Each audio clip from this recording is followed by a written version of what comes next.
Al-Quran. Semula saya mau menyelesaikan Surah Thaha 113, tapi saya renung dan baca kembali, ada yang perlu kita ulang kembali, kita tambah kembali. A'udzubillahi minasyaitonirrajim. Bismillahirrahmanirrahim. Barang siapa berpaling darinya Al-Quran, maka sesungguhnya dia akan memikul beban yang berat pada hari kiamat. Man a'rada anhu, barang siapa berpaling dari Al-Quran, fa innahu, sesungguhnya yahmilu yaumal qiyamah, dia akan memikul beban yang berat pada hari kiamat. Wizra, beban berat itu dari kata wazara, gunung, ya, gunung. Khalidina fi,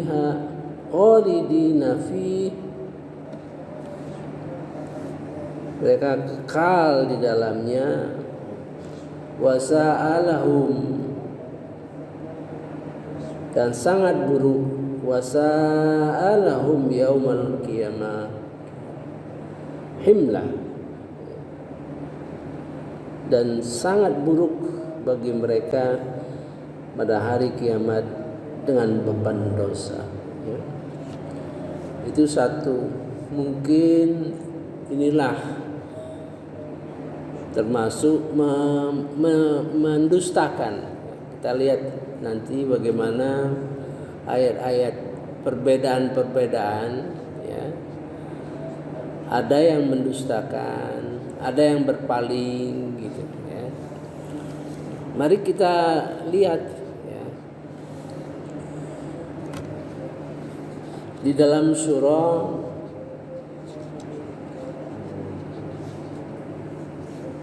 Zuhruf ayat 43, ya. Ayat surah 43 ayat 36.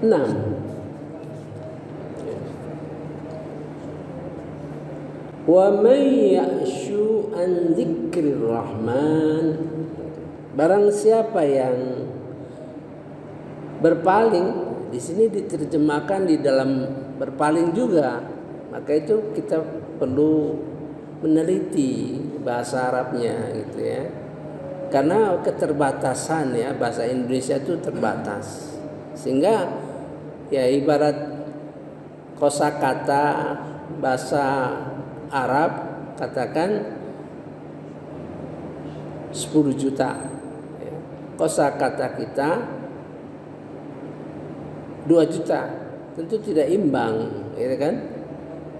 Jadi mari kita lihat Arabnya, gitu. Wa may ya'shu, barang siapa berpaling, terjemahan kita. Ya'shu itu isya, gelap. Nah, jadi barang siapa gelap.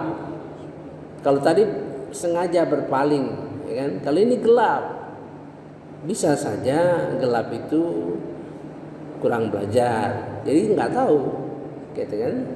Atau belajar tidak serius, gitu kan? Gelap, banyak bagian-bagian Al-Quran yang dia tidak pahami, gitu, maksudnya begitu, ya. Wa may ya'shu an dzikrir rahman, dari zikrah. Nah, zikrah diterjemahkan macam-macam, ada yang peringatan, ya, dari Ar-Rahman. Mari kita dalami nanti satu kata itu, sehingga apa yang menjadi kelengahan kita, apa yang menjadi kelengah kita, itu akan mudah kita perbaiki, ya, karena ilmu tadi, ya. Jadi barang siapa yang gelap an dzikrir rahman, dari segala peringatan-peringatan, begini. Misalnya Bapak Ibu sekalian membaca surah Al-Isra, ya, ayat 36.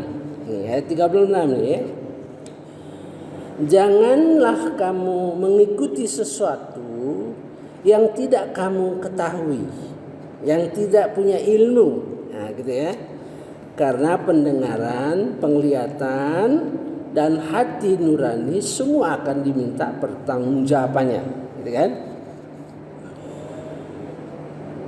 Wala taqfu ma laisa laka bihi ilm. Jangan kamu mengikuti suatu, ya, yang tidak ada ilmunya, ikut-ikutan, ya. Inna sama wal basar wal fuad, sesungguhnya pendengaran, penglihatan, hati nurani, kullu ulaika kana anu mas'ula, akan diminta pertanggungjawaban. Ya. Kalau seandainya, ya, bapak-bapak, ibu-ibu ingat itu, ya, ingat, tidak boleh ikut-ikutan, ya, kecuali kita tahu persis, tidak ikut ngomong, tidak ikut menulis, karena memang tidak tahu, jadi ikut-ikutan. Kita ingat itu, itulah zikrah, ya, zikrah. Jadi kita menghindar dari perbuatan demikian. Mungkin tidak tahu ayatnya, mungkin lupa ayatnya, gitu. Itu zikrah. Tapi kalau ayat itu ingin dibaca, dihafal, itulah sebenarnya usaha untuk memelihara apa yang kita pahami, ya. Jadi kalau kita menghafal, kita baca terus supaya hafal. Wala taqfu ma laysa laka bihi ilm, innas sam'a wal basara wal fuad, ya, kullu ulaika kana anhu mas'ula. Nah, menghafal, membaca Quran seperti itu untuk memelihara ingatan kita, memelihara apa yang sudah kita pahami. Kemudian kalau kita baca, ya, di dalam sholat, maka itu semacam pertanggungjawaban kepada Allah Subhanahu wa taala, semacam melapor kepada Allah Subhanahu wa taala bahwa ini ayat yang aku hafal, yang aku paham, ya Allah, mudah-mudahan kau tambah lagi pemahaman, gitu, ya. Nah, kalau hal-hal seperti ini, ada petunjuk mengenai berfikir, ya, ada petunjuk mengenai berbicara, ada petunjuk mengenai kesombongan, ada petunjuk mengenai kemusyrikan. Dalam organisasi bisa musyrik, ya kan, karena bangga satu golongan dengan golongan yang lain, itu musyrik bisa. Nah, kalau itu kurang, hanya kurang, kita nggak tahu, ya. Kalau orang mau bicara, kita lebih gagal lagi bicara, tapi kita tidak punya ilmu mengenai apa yang dibicarakan itu, maka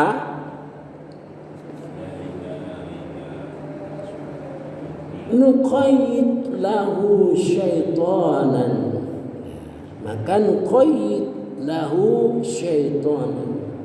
maka kami buat, ya, setan berkuasa atas diri kita.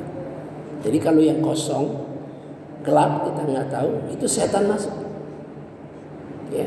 Jadi kalau berdebat, hebat argumentasinya, dia nggak tahu bahwa apa yang diperdebatkan itu tidak sesuai dengan petunjuk-petunjuk Allah, tapi dia tidak tahu, gitu, ya. Jadi setan akan menjadi berkuasa terhadap nuqayyid lahu itu, nuqayyid, ya,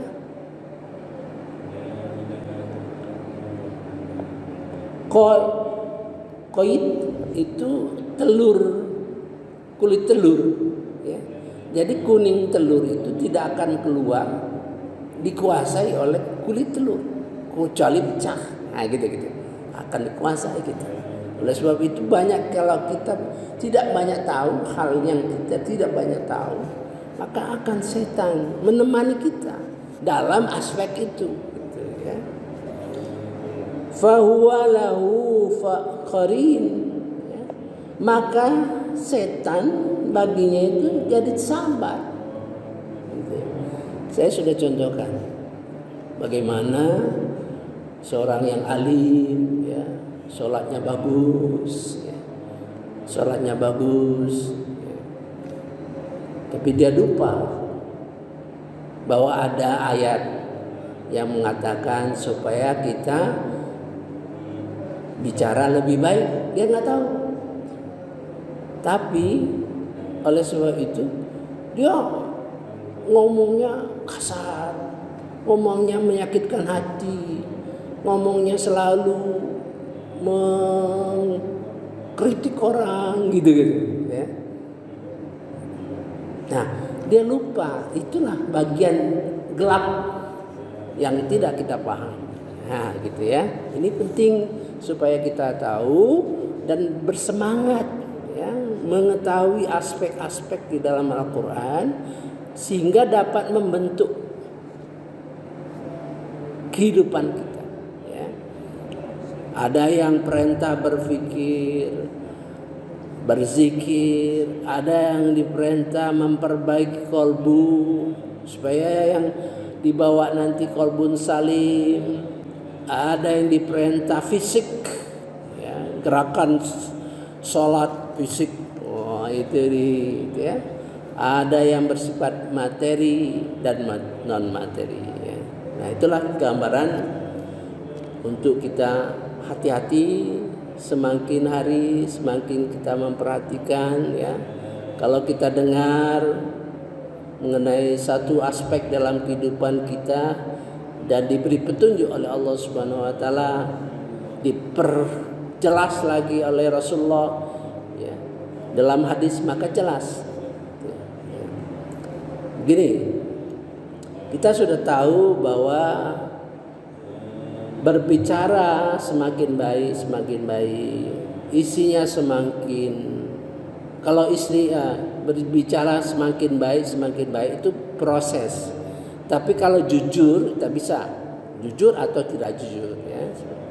Nah, keadaan demikian, ya, membuat kita semakin bergerak untuk semakin indah bicara, semakin berisi ilmu pengetahuan, semakin taktis, semakin segala hal, ya, gitu. Mari kita kembali ke kajian mengenai surah Toha, ya. Di surah Toha tadi ada waman a'rado. Waman a'rado, ya, barang siapa berpaling darinya Al-Quran, ya, sesungguhnya dia pada hari kiamat nanti mempunyai beban, ya. Mari kita teruskan sedikit, ya. Kalau sudah dapat inti yang saya sampaikan tadi, jadi setelah diceritakan, ya, pada hari kiamat nanti mereka berbisik-bisik, ya, berbisik-bisik. Mereka bilang kita tinggal 1 hari selama itu, jadi lupa, tidak ada ingatan bahwa di dunia itu sekian tahun, menunjukkan kita berubah alam, berubah dimensi. Sehingga tadinya menjadi lupa berapa lama kita tinggal di dunia itu, ya. Nah, kita mengharapkan jadi orang nanti, ya, jadi orang yang menurut surah Ar-Rum ayat 56 ini yang kita rindukan ya. Diri pada hari kiamat nanti ada orang yang tenang ya. Tidak berbeda dengan orang yang lain takut lari kemana-mana. Maka orang itu, orang punya ilmu itu berbicara.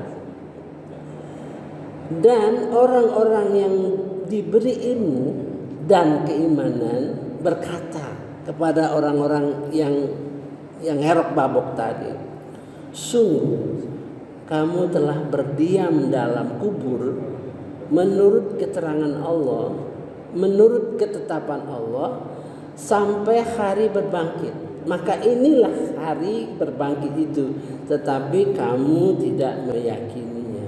Ya Allah, mudah-mudahan kita termasuk orang-orang seperti ini ya. Orang yang punya pengetahuan dan ngomong ya pada saat orang kacau balau itu. A'udzubillahi minasyaitonir rajim. Wa qala alladziina utul ilma wal iman.